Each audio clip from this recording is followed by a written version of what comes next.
In the heart of Egypt's capital, Christianity and Islam have gone head-to-head. Muslims are attacking Coptic Christian protesters. The army and police are overwhelmed. It's total chaos. And this evening, 80 people would be wounded, and around a dozen cars owned by Christians set alight. They're firing on us with live ammunition, throwing Molotov cocktails. They're setting fire to our vehicles. Look. Listen, we're only here to demonstrate peacefully, but our own people are attacking and killing us. It's youths and thugs from here who are fighting among us. The period of the revolution, and January the 25th, that was chaos too, but no one attacked anyone else. How is it that things are changing now? This is proof that there are people from the outside who want to divide us. Islamists, the former regime's thugs, or external influence. It's impossible to know the identities of the Muslims taking on Egypt's Coptic Christians. But the objective seems clear: to destabilize the country by straining already fraught relations between the faiths. I'm here to claim my rights, my children's rights and my church's rights. When I walk out of my home, I don't know if I'll find it in one piece when I return, or even if I'll come back alive. I have the right to live in this country. Thousands of Christians have rallied outside Egypt's state TV channel for more than a week already. Day and night, they're determined to put their point across. This is the reason for their anger. On May the 7th, one of their churches in a crowded Cairo district was devastated.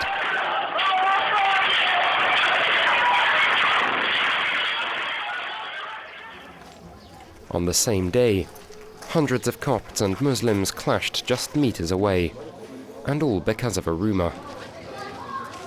A Christian woman had apparently converted to Islam and been detained in the church in question.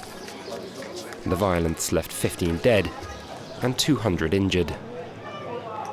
Some of the people belonging to our church were in front of it, right where the tank is now. They were being shot at, so we had to come back this way, towards the church.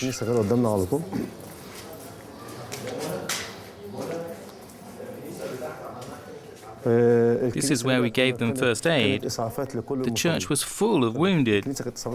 We even let a Muslim in. He had been asking for help. The priest let him into this room to calm him down and give him some water.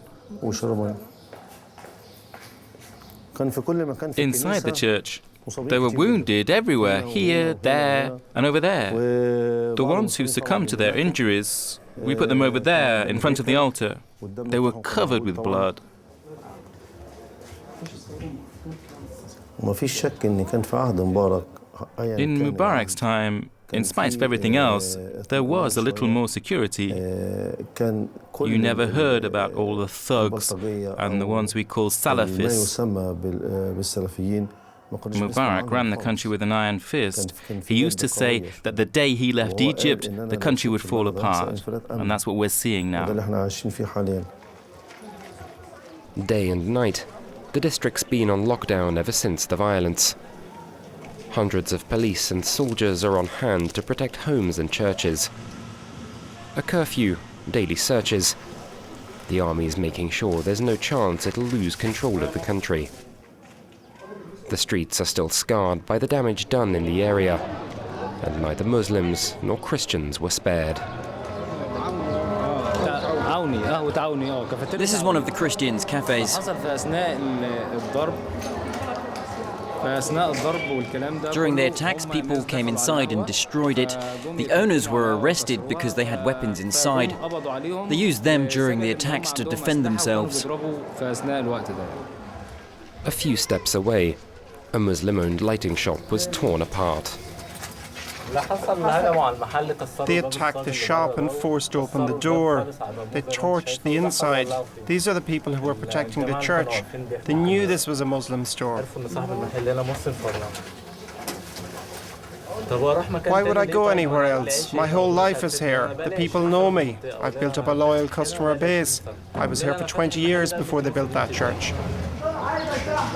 For years, Muslims and Christians lived side by side in peace. The scope of the violence has left both communities in shock. The country is at an impasse. We're all suffering from what's happening between Muslims and Christians. There should be more freedom, more security. They're ruining the efforts of the revolution, and our young have died for nothing.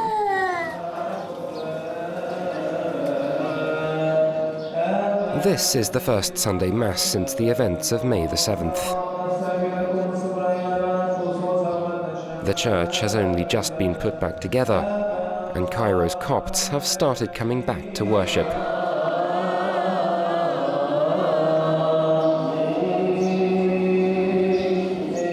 Murad's returned with his whole family.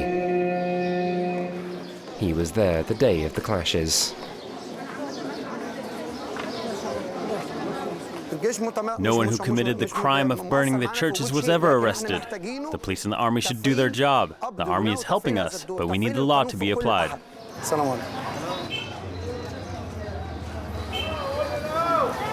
If there's a happy situation, then we're happy together. And if there's a misfortune, then we share that too. And if there's a death, then we'll go to the church with them. And if we have a death, they'll come with us to the mosque. After the service, Murad and his family return home. In recent weeks, they've spent most of their time here or at church.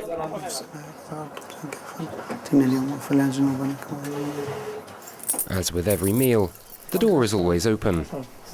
Christians and Muslims are both welcome. I'm not afraid to go to church when the family goes together. But on the other hand, I'm scared to go out alone for anything else. And I won't let my son go out alone either, because I'm afraid he might get kidnapped. Everyone can see he's a Christian. What we want to know is why places of worship for Christians and the construction of churches is a problem. There's also a disparity in terms of jobs between Christians and Muslims. Ideas in Egypt are coming from extremist Salafists, and indoctrination is spreading across the district, especially with youths. I love my church.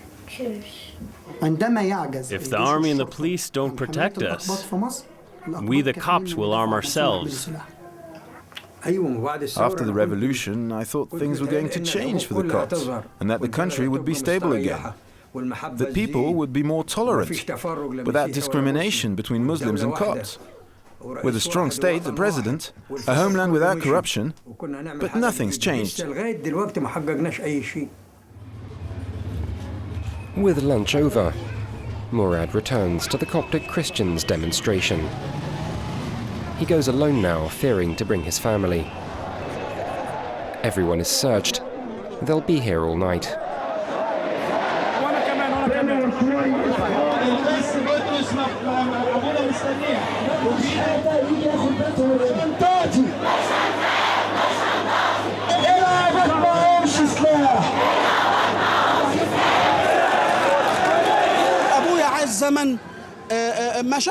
My father lived his whole life without rights. Maybe I'll get some of mine. But right now I'm doing this for my son, so he'll have all of his.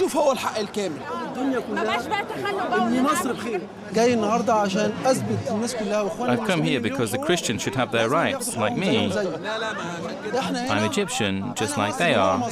We live in this land together. Christians can't just stay in their corner and me in mine. I'm here to tell everyone that we are of one voice. Some people thanked me for coming and others insulted me. But they're all welcome in my house.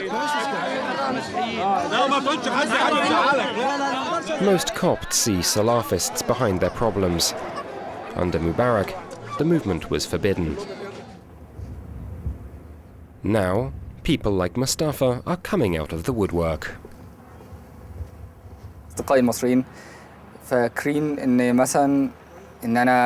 My Egyptian friends thought I should shave and hide my beliefs to be able to work at an international company. But it all went fine. I introduced myself and no one gave any importance to my beliefs. I take breaks every day to pray, and nothing stops me from practicing my religion. Outside work, whatever Mustafa is doing, he never misses the call to prayer.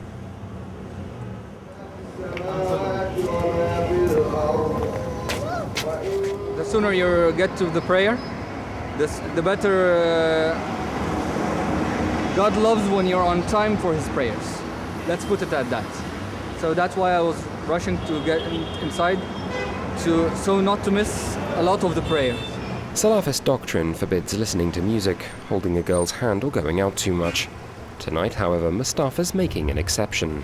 I disagree with and belief with Christians, but that doesn't mean that I should treat anyone in a bad way. That's their belief.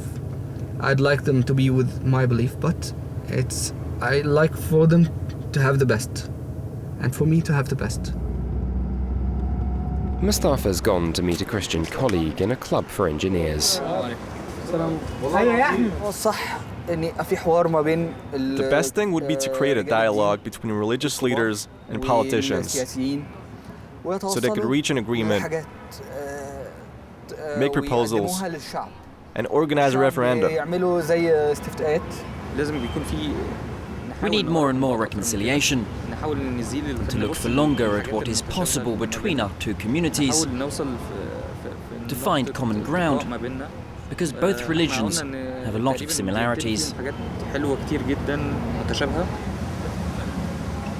For these two men, religion doesn't have to be about conflict. It's not only possible to work together, but to find solutions to get their country back on its feet. In the spirit of Egypt's revolution, many share the same outlook of national unity. The church that was sacked and burned on May the 7th should reopen soon. Its reconstruction started a day later.